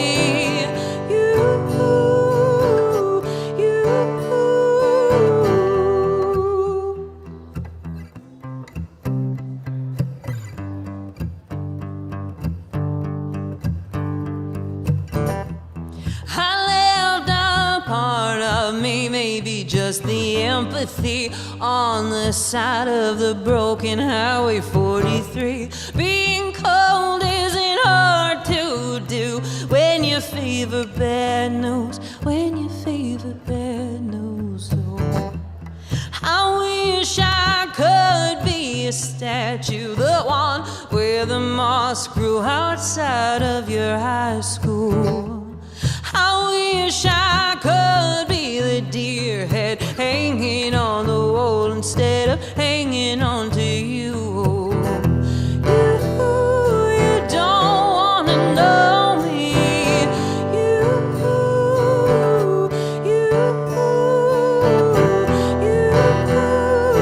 don't want to know me.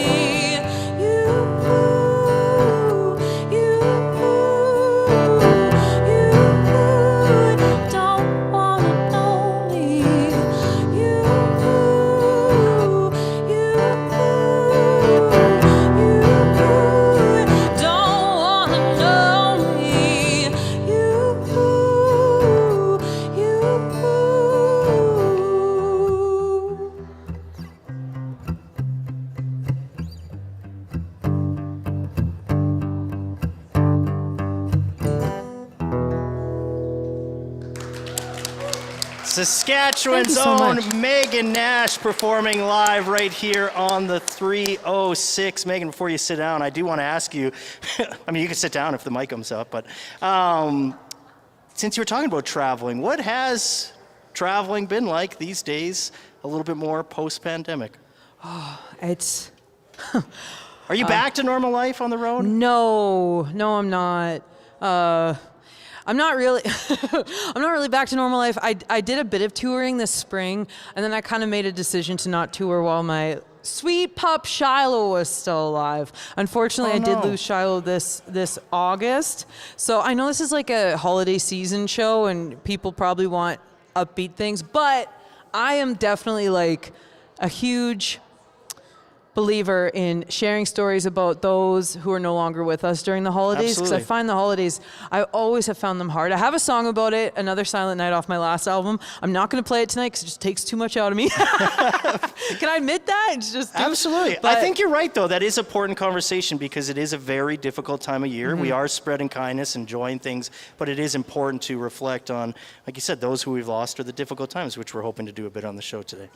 Yeah, absolutely. You know, I find holidays the hardest when we're not sharing those stories. And that's something that my parents, they love telling stories about my grandparents and whatnot. And I love that. I think you need to keep their memory alive through stories and songs. And well, thank you for doing it. Thank you. We're dedicating the show to Shiloh now. What a beauty. What an absolute beauty. He was the dog that's changed my life, Peter. Oh, man. Thank you again to Megan Nash. We're going to hear one more song from Megan coming up a little bit later, so do not go anywhere. And if you're not in Regina right now and you want to see the show, we are streaming live on the CBC Saskatchewan YouTube page, so thank you to everybody who is tuning in there. This is a special show here on the 306 because not only do we have a live audience, so many great people here. CBC Saskatchewan is inviting you to make the season kind in support of the Food Banks of Saskatchewan. We did have a listener, Leith, that said they wanted to donate to Food Banks of Saskatchewan. You can find all that information by going to cbc.ca/kindsk. Again, cbc.ca/kindsk. And we're also going to bring Michael Kincaid back with Food Banks of Saskatchewan at the end of the show, just to remind folks what they're looking for, what they can use. But again, I can put it in simple terms. If you got a food bank near you, donate time, money, food, whatever you can. Of course, it's going to be appreciated and will go a long way to helping people in need. I also promised to give away some prizes to some people listening at home because everybody here has got a chance to eat a delicious cookie, to make a holiday card. And AJ wrote in, I'm asking folks, who's somebody that is really kind in your community, someone you want to give a shout out to? And AJ writes to say, I want to shout out Susan Downs, a volunteer I work with, or at a school I work at. She helps in the library with grade 1 and 2 and gets done just about any odd job you can think of in our building. She's there every day and does this all because she believes in our kids and wants to make the world a better place. Thank you, Susan Downs, and thank you, AJ, so much for listening and writing in. You can shout out someone kind in your community, and I'll give you a Christmas gift for doing it. Email the 306 at cbc.ca, or you can call Talkback 1-800-661-7540. Well, Ethan Williams is our reporter in all the action today. I can't even really see who he's with. So, Ethan, what do you have for us right now? I'll tell you, Peter, my mouth is watering because I'm standing beside the station that I've been keeping my eye on the whole night here. This is the cookie decorating station at our studios here where people have been making some excellent creations. There's a few of them who are here right now. Got some great artists at work, and I'm here with the man who is leading it all. You might recognize the name Stephen Nahn if you are a fan of the Great Canadian Baking Show, because he was a contestant on that program, and he is here now. Stephen, thank you so much for joining us. Thank you for having me over. So tell us a little bit about what's going on here behind us. What have you got out here? You've got a lot of cookies too. I do, yeah. So I have a plethora of sugar cookies as well as gingerbread cookies, and they're available for everyone to decorate here. Did you say 300 that you've brought with you? Yes, that's correct. Yeah, so I baked 369 to be exact. How much time does it take to bake 369 cookies? It took a hot minute. A hot minute, yeah, that's an understatement of the century. Stephen, where does this passion for baking come from? Yeah, I think the passion for cookies, it just comes from my love of food, and food in my family comes for just sharing, and I love sharing food and making people happy. Tell me a little bit more about that. Where did that kind of all come from when you were younger? I understand that you have baked and cooked a lot and it kind of started with your parents. Yeah, and the love of food does come from my parents. Growing up, they had their own family business and family restaurant, and my parents always showed their love and affection through food as well. So if they're just having people over or just even sharing a plate of fruit with someone, food just always meant that the love was shared. Was baking something that you'd always kind of done growing up, or was this something that you took on a little later on? It was actually something that I took on later on. So I started off with cooking first, and it kind of evolved into baking. And I started baking during my college years, and it kind of went throughout the pandemic. That's where I kind of got more serious into baking. And then that's when I applied to the Great Canadian Baking Show. Tell me a little bit about that, because what was that like to kind of go through that process and to be on the show? And of course, that can be a bit intimidating, and you're under a time crunch. What was that all like? It was all new for me, and it was very intimidating, but at the same time, it was super exciting to meet people who share the same passion as you. And it was so great just geeking out over things like Swiss meringue buttercream, and someone would be, oh yeah, how to troubleshoot it. And it was just nice to have like-minded people together. Yeah, and I guess after you finished up with that show, is there anything that you've kind of learned from that you've taken back, or how has your baking life sort of changed, so to speak? Yeah, for sure. So my life changed drastically after the baking show. It kind of connected me with a lot of like-minded folks. So the bakers from my season, as well as all the alumni bakers from the baking show, we all share tips and tricks with baking with our recipes. I've learned how to decorate a cake more smooth, get that smooth finish around a buttercream cake. That's something I never knew how to do before the show. So yeah, it's been great. Of course, Stephen, our program all today is about kindness and making the season kind. And I'm wondering if there's an act of kindness that has happened to you, or maybe you've passed on to someone that's meant a lot this past year. Gosh, that's a great question. May have to circle back on that one. Maybe some of the people who've joined us here today sharing their talents with you. Yeah, no, for sure, yeah. And the kindness that the people have brought today, they're so grateful for even just having a cookie, just sharing my tips and tricks with them. And yeah, everyone has been super kind today. And they've made some great designs too, haven't they? They sure have. Absolutely. Okay, Stephen Naun from the Great Canadian Baking Show. Thanks so much for being here. Thanks so much. Peter, I will save you and I a couple of cookies for later on. I already got one, Ethan. I appreciate yes. it, though. It's a CBC cookie, of course. I just want to say sugar cookies, underrated, too. One of my favorites. Mm-hmm. Right? Why mess with a good thing? Yeah, right. The first word's sugar. Yeah. What more do you need? You are listening to a special edition of the 306 here on CBC Radio 1 in Saskatchewan. It's 5:30. Here's Jesse Anton with the CBC News. Thanks, Peter, and good afternoon. Food prices in Canada could rise by as much as 5% next year. That's according to a new Canada Food Price Report. It says the increase will be due to climate change, labor disputes, and supply chain disruptions. University of Saskatchewan professor Stuart Smythe is one of the authors of this report. He says Saskatchewan is better positioned than other provinces. Food price increases are predicted to be slightly lower for all of the Western provinces than they are for Quebec and the Maritimes, and that's really just due to the geographical situation of having to rail things further to get them to those markets. Saskatchewan's food prices rose by nearly 3% last year, and they'll likely rise by a similar amount next year. And speaking of food prices, the opposition NDP made another attempt this week to have the cost of food in the north investigated. It wants the province to agree on an all-party investigation.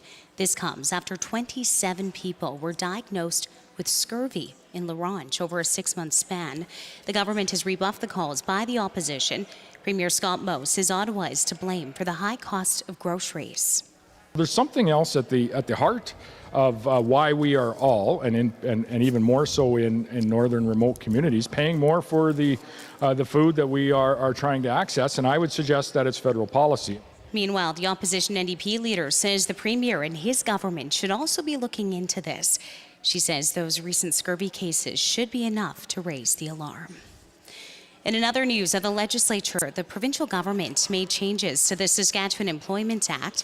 Labour Minister Jim Ryder says the amendments are to ensure labour laws are meeting the needs of workers. Laurie Job is president of the Saskatchewan Federation of Labour. She says while this is a positive, there's still more work to be done. I think there's a few things that are good. I really will say that, and I'm very glad to see it. There's other things.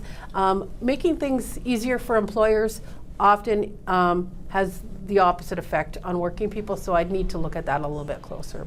Job says she'd also like to see the minimum wage raised and workplace safety increased.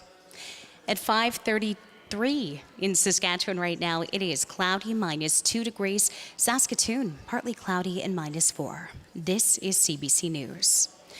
Police say a 45-year-old man is charged after allegedly driving a school bus drunk. RCMP in northern Saskatchewan say last month the officers received a report of an impaired driver in Dillon. Security officers and school employees were the first to notice the driver, who had about 50 kids on board. But they couldn't stop the bus, and officers later tracked it down after all the students had been dropped off. The driver was then arrested and charged with impaired driving. The man's driver's license was also suspended pending the outcome of his court case.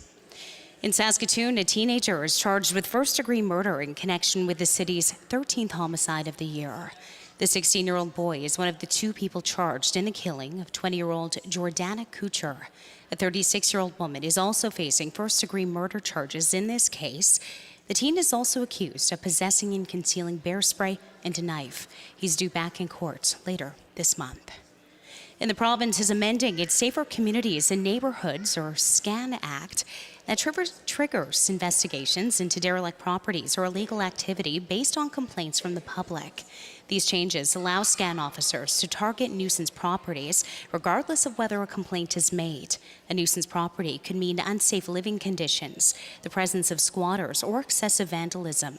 Tim McLeod is the Minister of Corrections, Policing and Public Safety. He says the amendments will improve public safety.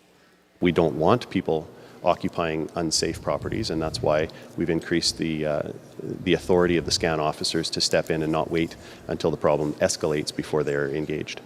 McLeod says even with the changes, SCAN officers still have to apply for and get a court order to deal with the problem. And a public complaint is still needed to trigger an investigation into illegal activity, including drug deals. The provincial government is moving to restrict what it describes as potential street weapons. Now, that's a list that includes things like large knives, machetes, and bear spray. The new legislation introduced this morning regulates the possession, transportation, and storage of these street weapons. It'll also allow police to seize street weapons if there is a danger to the public. That seizure can now happen even if charges are not laid. The province says communities must opt in to the new rules first. And Peter, I just also want to note before I leave you here, we do still have that fog advisory in the northwest part of the province, right? So that includes La Loche, Isle of Cross. Environment Canada is saying near zero visibility in those areas right now. And that's expected to last until the morning. So whether you're driving tonight, maybe commuting early tomorrow morning, something to keep in mind if you're in that part of the north. I appreciate it, Jesse. Thank you so much. Yes, you bet. CBC's Jesse Anton. And, look, on top of the fog advisory we have now, we complain about the weather all the time, but it's literally extremely dangerous for people in Saskatchewan, and it wouldn't happen if they had places to live. Coming up in just a couple minutes, we'll hear about on-the-street efforts to eliminate homelessness, so don't go anywhere. You are listening to a special edition of the 306 here on CBC Radio 1 and in front of our live audience here in downtown Regina at the Provincial Archives building. Our audience has had a lot of fun today. They've been decorating and hopefully eating cookies as well. I haven't really seen anybody eating them, but I see a lot of decorating happening. They've been doing some great beading with Caitlin Ironstar. And what would the holidays be without giving or receiving a holiday card? Well, some of our audience members are making some of those right now as well. And Ethan Williams has joined them. What's happening, Ethan? Yeah, well, we've got a few who were here just a little bit earlier. In case you haven't noticed, there is a real art theme to our show today over here with the decorating the cookies and the beadwork and the art that's going on here. We have some holiday cards that are being made or have been made and will be sent out, I'm sure, to some relatives and friends across the country. And all of those art supplies that are being used today are provided by Black Dog Art Supply. They are an art supply shop here in Regina, and I am joined with one of the partners in that business, Russell Clark. Russell, thanks so much for joining us. Yeah, thanks for inviting us. So tell me a little bit about what you guys had here today and what people are putting together. Well, we brought down postcards and some handmade paint that we make here in Saskatchewan, and we've had all kinds of artists of all ages and skill levels come through and share some creativity with hopefully some relatives. They might have to hand deliver them for the next couple weeks, but we've got postcards hopefully going all over the province with all kinds of beautiful colors and designs. Yeah, and tell me a little bit about these paints that you're using, because they're quite unique. Very unique. So we make a handmade paint here in Saskatchewan. We use actually local Saskatchewan honey to preserve our paint, and we are shipping it all over the world. We've got retailers all across North America, even including Hollywood Boulevard has our paint. So we get to send our beautiful colors all over the world. A lot of interesting things that you just mentioned there, but the one that struck me was you use honey in your paints. How do you make paint with honey? Well, it's actually going back to a formula that you'd find with masters in, 200, 300 years ago in England. And we've taken this old formula, we've kind of modernized it, and we've essentially gotten rid of all the commercialization and the modernization that paints today have. So we've taken out all the additives, all the extra things that we didn't feel were necessary, and we've left pure, beautiful color. And honey is what we use to preserve the paint, like they would have used in, parts of the world years ago. And maybe add a bit of a nice taste to it as well, or is that one of the things that gets taken out? We definitely don't recommend eating the paint, but we'll leave it to preserve the beautiful color. There you go. Okay, well, Russell, I want to ask a little bit about your own kind of background with this. How did you get involved in painting and in visual art?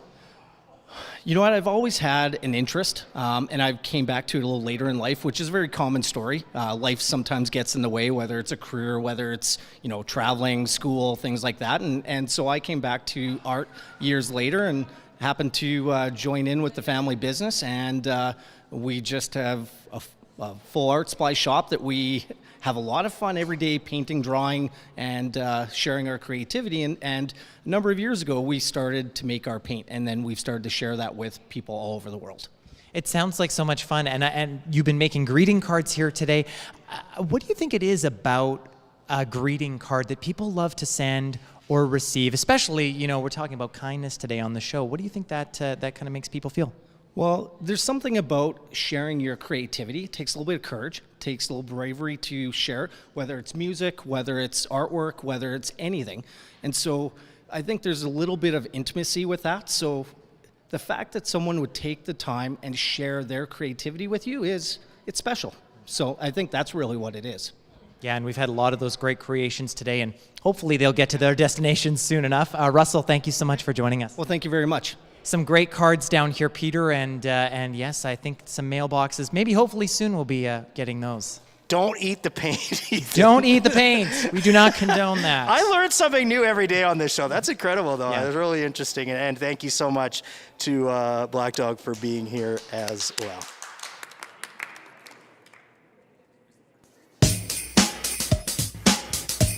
You're listening to a special edition of The 306 with host Peter Mills. We are live from the Provincial Archives Galleria in Regina, and CBC Saskatchewan is inviting you to make the season kind in support of the Food Banks of Saskatchewan. Stay listening to the show and head to cbc.ca/kindsk. Well, we're already seeing days here when it's so cold, people aren't even able to step outside. And at the same time, we have people struggling to find shelter. On average, and this is so shocking, we double fact-checked it today, 19 people on average have frozen to death every year in Saskatchewan over the past decade. Community members have been ringing the alarm bells for warming centers, shelters, homes, even a roof for years now. Alicia Johnson is a volunteer for the group Rally Around Homelessness. She's also helped set up a warming center in Regina, and they are now launching multiple programs for unhoused people. Alicia, thank you so much for being here. Oh, yes. Thank you for having me. What are you seeing in terms of homelessness in our city? Yeah, you know, it's been a tough couple years. It really has. So just to back up a moment, the backstory behind Rally Around Homelessness is that we came together during Camp Hope, formerly known as Camp Marjorie.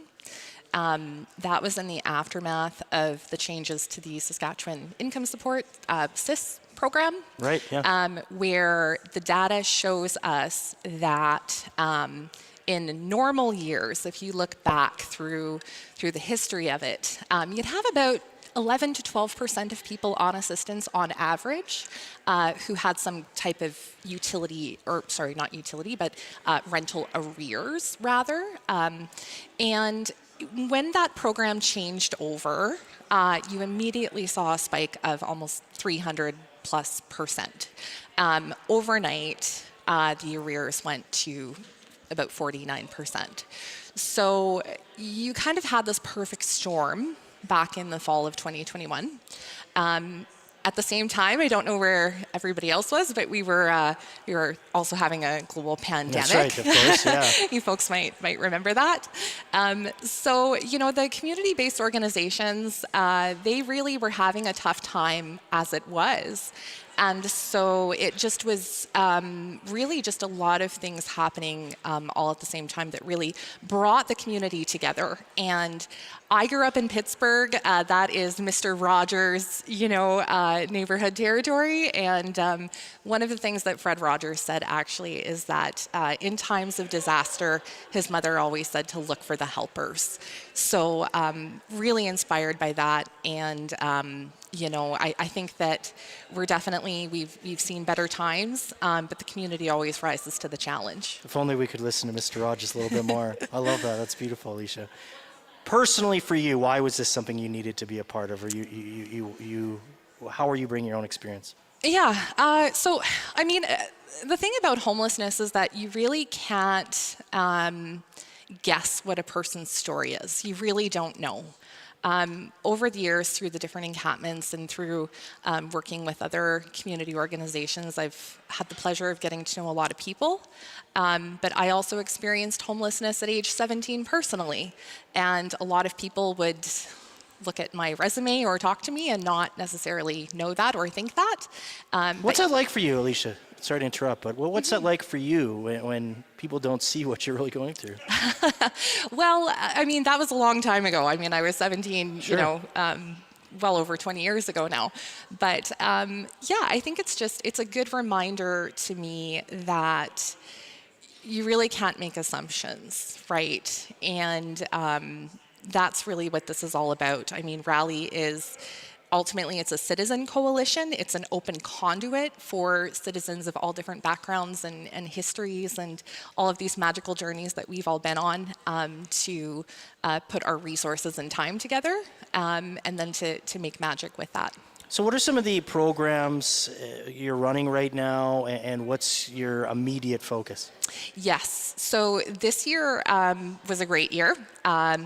The I Got You campaign, a little bit of a cheeky name there, but we collected 2,500 pairs of undergarments for people.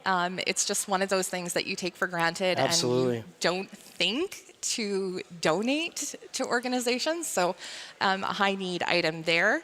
And then that morphed into the Operation Fresh Start free community laundry program for North Central, because after collecting these things, we thought, well, people need a place to wash them, you know? Right, yeah, absolutely. Right? Yeah. Yeah, I mean, it's, again, a thing that you kind of take for granted if you're not thinking about it. But through our partnership with Sea Spray Laundry, it runs with no overhead. So there's no staffing costs. We're relying on existing infrastructure. So for anybody listening, you can go down to Sea Spray Laundry. You can give them a check. Write it into Sea Spray Laundry. Put Community Laundry or Operation Fresh Start right in the memo line, and that'll direct fund the program. So every 7 to about 750 funds a full wash and dry cycle, and we supply all of the detergent on site. So all you have to show up with is your dirty clothes. I love that, though. Yeah. And yeah, it's only been up for coming up on second month, but we've just had such incredible feedback in the first month. So. Alicia, I know this is a huge question, but what is required to address issues with homelessness right now? Yes. Oh, that's a big question. I would say that don't discount the efforts that you put in. There are, last I counted on the Regina Survival Guide, which you can look up on the City of Regina website, we've got about 40 organizations that are listed on that survival guide. Please continue to support them, listen to them. Look for what, the Y and Carmichael, North Central Family Center, Circle Project, All Nations Hope, and the Regina Street team. I know that you spoke with Rob Krauscher earlier. The street team fun fact, it actually didn't exist when Camp Hope began in 2021. So we've seen a lot of changes in kind of like the dynamic of resources. But also, I would say that there's a systemic change that needs to happen because, some of us have $6 million to buy a banana as a piece of artwork and eat it, and buy a ticket to Mars. Right. Most of us are just trying to put the bananas in the cart from the grocery store here. So just, keep that in mind. You can always, help at that level. That's always important and needed. But don't forget to, reach out to the elected people who have more say in some of those more systemic upstream decisions. Alicia, thank you so much for the work you're doing and for being here today. It really means a lot. Thank you. Alicia Johnson is a volunteer with Rally Around Homelessness. And if you're just tuning in, we are so grateful to have the incredible Megan Nash performing live for us here on the 306. Hello again, Megan. Hi, thanks, Peter. You got a great song coming up, and I want to give you plenty of time to play it, but we're talking about kindness today. I know how tight and how close the music community is. Where have you seen kindness in the art scene in our province? Oh my goodness. A lot of places. First, okay, so I'm going to start with some of the organizations that exist to promote Saskatchewan talent and Saskatchewan artists, Sask Music. They've been so supportive over the years and are a great resource if you're listening and you're working on songs in your basement or whatever and don't know what to do, reach out to them for sure. And then I've always, something that cannot be, that shouldn't be looked over. What am I trying to say right now? Taken for granted. Taken for granted. Thank you so much, Peter Mills. That's an act of kindness right there, folks. Thank you. Taken for granted is the artist-to-artist relationship. So much of my career has been, okay, you've got a guitar, I got a guitar, let's hop in a van, tour Canada. Or, the Bears and Hazelmore, when they first heard my really stripped down songs and then they made arrangements, that was so kind. And that definitely that took my career to a different level. But honestly, too, it's I love how much that you prioritize Saskatchewan music. And I know a lot of artists in the province, we wouldn't have a career if it wasn't for the CBC. So that's very kind of you to play our music. Well, it's very kind of you as well. And your next one's one of my favorite to play. So I can't wait to hear it live. Thank you. Yeah, this is a really full band song on the record, but we're going to do it solo today. And this song is called Chew Quietly, Clean Slate. It's about anxiety, but also there's hope in it as well. There is.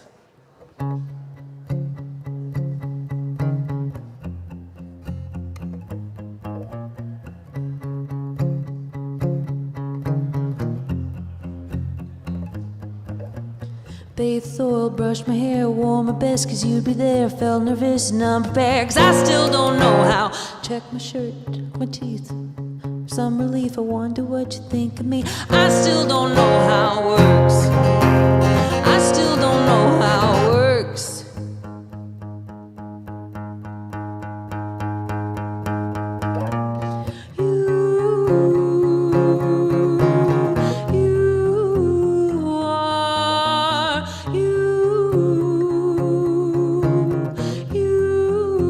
You're worth trying to figure it out. You're worth trying to figure it out.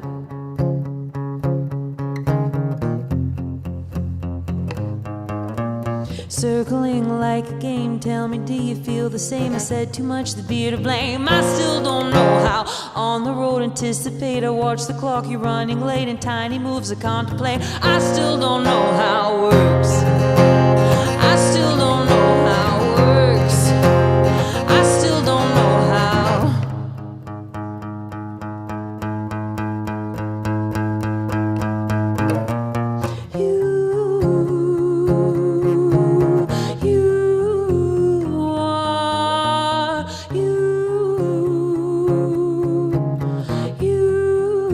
You're worth trying to figure it out. You're worth trying to figure it out.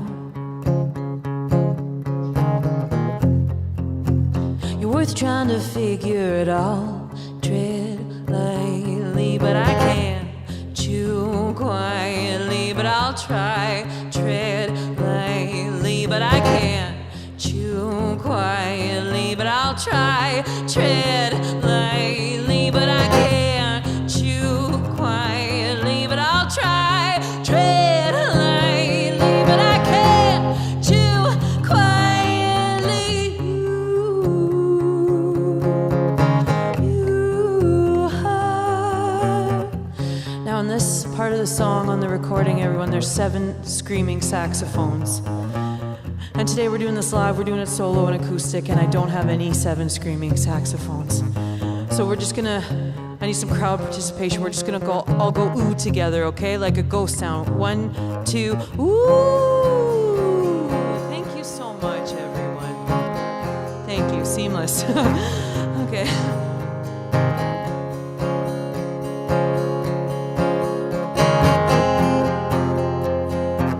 You said don't worry about it. November night. You said don't worry about it. The ink's not dry. Parked car, parked car, parked car. I didn't wanna go home. Parked car, parked car, parked car. You said don't worry about it. November night. You said don't worry about it. The ink's not dry. When you say it, I believe it. You'll wait. When you say it, I believe it. Clean slate. When you say it, I believe it. You'll stay. When you say it, I believe it. Clean slate. When you say it, I believe it. I'm standing up for that Thank one. you so much, everyone. You did a great ghost sound. One of the best musicians in Saskatchewan history, folks, Oh, Megan thanks Nash. so much, Peter Mills. Thank you. Go buy her music, go to her shows, and make sure to support the amazing talent we have in this province, because it is just as good as music anywhere else in the world.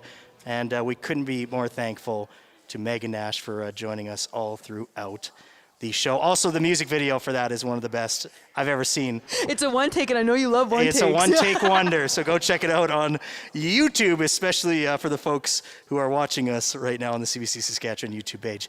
We only have a couple minutes left. I wanted to bring Michael Kincaid back, the Executive Director of Food Banks Saskatchewan. How's the night been? Oh, it's been... Good afternoon, Michael. Oh, it's been great. Meeting lots of people stopping by and making donations, which has been great. Been watching our donation page online, and it's lit up. So great. I just wanted to bring you back to remind folks, why this is such an important year for food banks in our province. What do you need the most? What do we need the most? like I said before, monetary donations really help a lot. Or if you can get down to your local food bank, help out, donate food items, protein, vegetables, fruits, whatever you can do. Every little bit is going to help. Well, and of course, for people who didn't hear us at first, it's important to remember that this isn't just in Regina and Saskatoon. No, it's all across the province. We have 36 member food banks spread across Saskatchewan, and serving way more communities than that. So yeah, it's not just Saskatoon and Regina for sure. Michael, let's end on an uplifting note. What gives you hope for the future of people who need the food bank? What gives me hope is just the citizens, the residents of Saskatchewan, and how they always seem to stand up and think about their neighbors and their friends and their family and help out when is needed. So. Well, Michael, thank you so much again for being here. Thank you. I appreciate it. Michael Kincaid is Executive Director of Food Banks of Saskatchewan. Again, you can donate right now by heading to cbc.ca/kindsk. Jesse Anton has another quick news update for us. I do, Peter, and I'm still talking about that fog advisory. I really just want folks in the north to be aware of that. Zero visibility if you're around La Loche, Isla Cross right now. Environment Canada saying that will stick around until tomorrow morning. So again, if you're traveling tonight or commuting tomorrow morning, something you should be aware of there. And coming up in our next full newscast, 7 o'clock, that will be the Saskatchewan government passed 2 pieces of legislation today, Peter. It says tied to affordability, so we'll have more on that. I can tell you both involved taxes and the reduction of them or not paying them in certain cases. And all coming your way about an hour. Thanks, Jesse. You bet. And thank you to everybody who came out tonight in Regina. It was so great to see your faces, so great to have you be a part of this. Thanks to Stephen Nunn, Russell Clark, and Caitlin Ironstar for coming and helping our guests, and our amazing technical team. There's way too many of them to thank, but they did an amazing job of bringing this live in-person show to you on the radio, on the CBC Saskatchewan YouTube page. And thank you for all your kindness supporting Food Banks of Saskatchewan. Be good to each other, and remember, you'll never walk alone.